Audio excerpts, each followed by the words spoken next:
संचार क्रांति के इस युग में सैटेलाइट यानी उपग्रह आज हर आदमी के जीवन का हिस्सा है। हमें एहसास हो ना हो, लेकिन ये सैटेलाइट्स ही हैं जो आज की तेज भागती दुनिया में हमें आपस में कनेक्ट रखते हैं। Telecommunication, TV, radio broadcasting, mobile phone, internet आज के जीवन का अनिवार्य हिस्सा है और इनका चलना सैटेलाइट के बिना संभव नहीं है। हम पूरी तरह से सैटेलाइट से घिरे हुए हैं। सैटेलाइट्स के बारे में आपने भी जरूर सुना होगा। विभिन्न अंतरिक्ष एजेंसियों जैसे कि नासा और इसरो के द्वारा भी आपने जब तक सैटेलाइट लॉन्च करने के बारे में सुना जरूर होगा। वर्तमान समय में हम लोग चारों तरफ से सैटेलाइट से घिरे हुए हैं, लेकिन बहुत से लोग ऐसे हैं जिनके मन में अक्सर ये सवाल आता रहता है कि आखिर ये सैटेलाइट है क्या, इसका इस्तेमाल कैसे किया जाता है, ये अंतरिक्ष में कैसे उड़ते हैं और इनका क्या काम होता है। आज हम आपको अपने इस वीडियो में इन सभी सवालों का जवाब देंगे और बताएंगे कि सैटेलाइट क्या होता है और ये किस तरह से काम करता है। सबसे पहले जानते हैं कि आखिर सैटेलाइट होता क्या है। सैटेलाइट अंतरिक्ष में मौजूद उस वस्तु को कहते हैं जो किसी ग्रह या तारे के चारों तरफ परिक्रमा करती है। बता दें कि सैटेलाइट को उपग्रह भी कहते हैं। सैटेलाइट या उपग्रह प्राकृतिक भी हो सकते हैं और कृत्रिम भी। जिसे चंद्रमा पृथ्वी के चारों ओर परिक्रमा करता है तो ये पृथ्वी का सैटेलाइट है, और पृथ्वी सूर्य की परिक्रमा करती है तो ये सूर्य का सैटेलाइट है। इसी प्रकार इंटरनेशनल स्पेस स्टेशन एक आर्टिफिशियल सैटेलाइट है जो पृथ्वी की परिक्रमा करता है। हमारे सौर मंडल में दर्जनों प्राकृतिक उपग्रह हैं जो किसी ग्रह की परिक्रमा करते हैं। वहीं हजारों की संख्या में आर्टिफिशियल सैटेलाइट है जो पृथ्वी की परिक्रमा करते हैं। कभी आपने सोचा है कि मौसम वैज्ञानिक मौसम की जानकारी आप तक कैसे पहुंचाते हैं, उन्हें इसकी जानकारी कैसे मिलती है? दरअसल कुछ सैटेलाइट पृथ्वी की फोटो लेते रहते हैं, जिससे मौसम वैज्ञानिकों को मौसम के बारे में जानकारी मिलती रहती है। जबकि कुछ सैटेलाइट्स दूसरे ग्रहों, सूर्य, ब्लैक होल्स और दूर स्थित आकाश गंगाओं की फोटो लेते रहते हैं। इन फोटोज की मदद से वैज्ञानिकों को सौर मंडल और ब्रह्मांड को अच्छे से समझने में मदद मिलती है।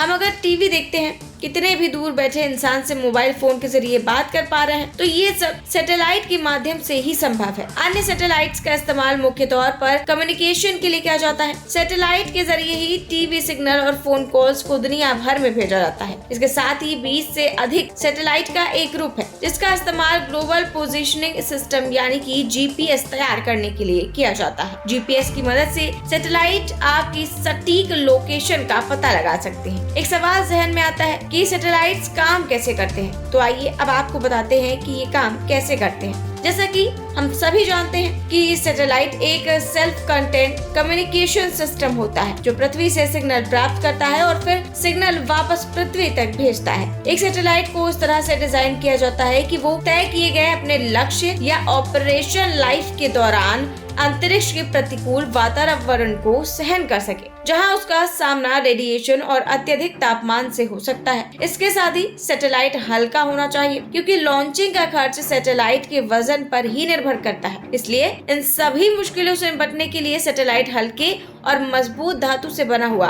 होना चाहिए। अंतरिक्ष में सैटेलाइट के रखरखाव या मरम्मत की संभावना नहीं होती, इसलिए इसका 99.9% से अधिक विश्वसनीयता पर काम करना जरूरी होता है। अब अगर बात करें कि आखिर सैटेलाइट इतने महत्वपूर्ण होते क्यों हैं, तो सैटेलाइट किसी पक्षी की तरह धरती या दूसरे उपग्रह के बड़े क्षेत्रों को एक बार में देख सकते हैं। यानी कि सैटेलाइट धरती पर मौजूद उपकरणों की बजाय अधिक और तुरंत डेटा एकत्रित कर सकते हैं। सैटेलाइट बादलों और वातावरण में मौजूद धूल और अणुओं से ऊपर उड़ते हैं जो पृथ्वी से देखने पर बाधा बनते हैं। सैटेलाइट के आने से पहले सिग्नल को दूर तक भेजना संभव नहीं था क्योंकि टीवी सिग्नल्स केवल एक सीधी रेखा में ट्रेवल कर सकते थे। इसलिए ये सिग्नल अंतरिक्ष में फीके पड़ जाते थे बजाय पृथ्वी के वक्र को फॉलो करने के। साथ ही कभी कभी पहाड़ और ऊंची इमारतें इन्हें ब्लॉक कर देती थी। इतना ही नहीं, दूर स्थित इलाकों में फोन कॉल में भी दिक्कत होती थी। लंबी दूरी तक और पानी के नीचे टेलीफोन के तार बिछाना मुश्किल और महंगा पड़ता था।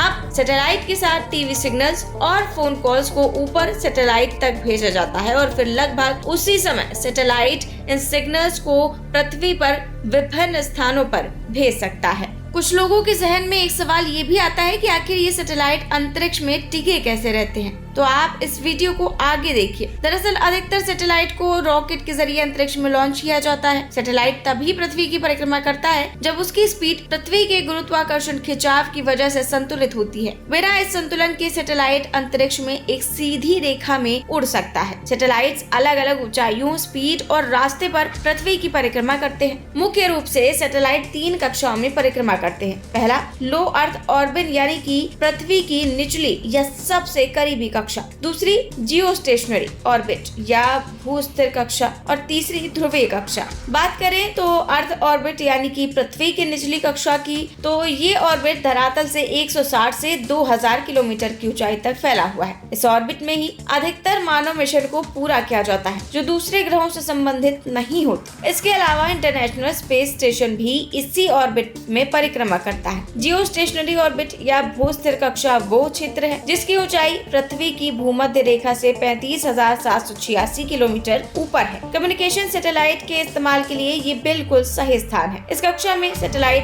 पश्चिम से पूर्व दिशा में ट्रेवल करते हैं। ये उसी दिशा और गति के साथ घूमते हैं जिस गति और दिशा के साथ पृथ्वी घूमती है। पृथ्वी से देखने पर भू-स्थिर सैटेलाइट हमेशा एक ही स्थान पर दिखाई देते हैं क्योंकि ये पृथ्वी से ऊपर एक ही स्थान पर मौजूद रहते हैं। अब आपको बताते हैं कि सैटेलाइट का उपयोग कहाँ-कहाँ किया जाता है। सैटेलाइट्स का इस्तेमाल टीवी सिग्नल को ट्रांसमिट करने के लिए किया जाता है। बिना सैटेलाइट टीवी सिग्नल एक ही दिशा में ट्रेवल कर सकते हैं और इमारतों और पेड़ों से बाधित हो सकते हैं। मोबाइल कम्युनिकेशन के लिए भी सैटेलाइट का इस्तेमाल किया जाता है। ऐसे स्थान जहाँ वायर पहुँचना संभव नहीं है, वहाँ भी सैटेलाइट के जरिए आसानी से फोन सिग्नल भेजे जा सकते हैं। नेविगेशन या मार्गदर्शन के लिए भी सैटेलाइट का इस्तेमाल किया जाता है, जैसे कि GPS। मौसम वैज्ञानिक मौसम का पता लगाने के लिए सैटेलाइट्स का इस्तेमाल करते हैं। जलवायु और पर्यावरण की निगरानी के लिए भी सैटेलाइट का इस्तेमाल किया जाता है। इन सैटेलाइट्स की मदद से समुद्र, ग्लेशियर इत्यादि पर नजर रखी जा सकती है। इसके साथ ही सैटेलाइट के जरिए वैज्ञानिक वर्षा, वनस्पति आवरण और ग्रीन हाउस उत्सर्जन के लॉन्ग टर्म पैटर्न को निर्धारित कर सकते हैं। सैटेलाइट के जरिए समुद्र और हवा की लहरों पर नजर रखी जा सकती है। साथ ही जंगली आग, तेल रिसाव और वायु जनित प्रदूषण के बारे में भी पता लगाया जा सकता है। सैन्य कार्यों के लिए भी सैटेलाइट का इस्तेमाल किया जाता है जो दुश्मन की हर गतिविधि पर नजर रख सकता है और उनके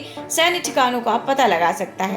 इसके साथ ही बड़े पैमाने पर फैले बुनियादी ढांचे की निगरानी भी की जा सकती है। यहाँ हम आपको बताते हैं कि एक सैटेलाइट को दूसरे सैटेलाइट से लड़ने से कैसे बचा सकता है। दरअसल पृथ्वी की कक्षा में लगभग 5 लाख आर्टिफिशियल सैटेलाइट्स मौजूद हैं जो पृथ्वी की परिक्रमा कर रहे हैं। इनमें केवल कुछ ही सैटेलाइट्स हैं जो उपयोग के लायक है। ऐसे में जब भी कक्षा में कोई सैटेलाइट छोड़ा जाता है तो टकराव का जोखिम बहुत बढ़ जाता है। स्पेस एजेंसी जब भी अंतरिक्ष में कुछ लॉन्च करती हैं तो वो सबसे पहले कक्षा के रास्ते को लेकर विचार करती हैं। कुछ एजेंसियां कक्षीय कचरे पर विचार करती हैं और पृथ्वी से नजर रखती हैं। यदि किसी भटके हुए टुकड़े का किसी जरूरी वस्तु से टकराने का खतरा होता है तो ये स्पेस एजेंसियों को अलर्ट करती हैं। कैसे लगा आपको ये वीडियो, हमें कमेंट बॉक्स में जरूर बताएं। Bureau report 4 PM news network.